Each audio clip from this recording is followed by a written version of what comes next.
TET ఫలితాల విడుదల.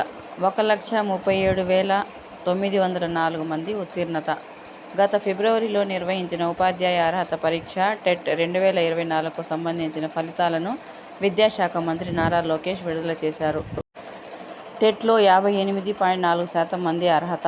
ఫలితాలు విడుదల చేసిన మంత్రి లోకేష్, ఉపాధ్యాయ అర్హత పరీక్ష టెట్లో 58.4% మంది ఉత్తీర్ణత సాధించారు. గత ఫిబ్రవరి, మార్చి నెలల్లో నిర్వహించిన టెట్కు 2,35,907 మంది హాజరు కాగా, అందులో 1,37,900 మంది అర్హత సాధించారు. ఈ ఫలితాలను విద్యాశాఖ మంత్రి నారా లోకేష్ మంగళవారం ఎక్స్ వేదికగా విడుదల చేశారు. టెట్ మార్కులకు డిఎస్సిలో 20% వెయిటేజీ ఉండడంతో అభ్యర్థులు తీవ్రంగా పోటీపడ్డారు.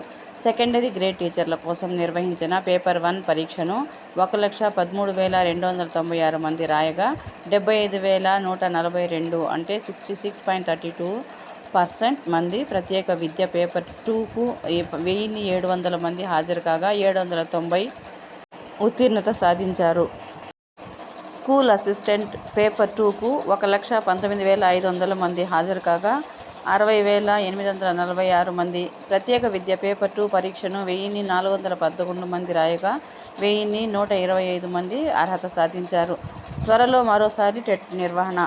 టెట్లో అర్హత సాధించిన అభ్యర్థులందరూ మెగా డిఎస్సికి సన్నద్ధం కావాలని మంత్రి నారా లోకేష్ సూచించారు. ఫలితాల లింకును ఆయన ఎక్స్లో పోస్టు చేశారు. టెట్లో అర్హత సాధించని, కొత్తగా బీఈడీ, డీఈడీ పూర్తి చేసిన వారికి అవకాశం కల్పిస్తూ త్వరలోనే మరోసారి టెట్ నిర్వహించనున్నాం. ఆ తర్వాత మెగా డిఎస్సి ఉంటుంది అని లోకేష్ వెల్లడించారు.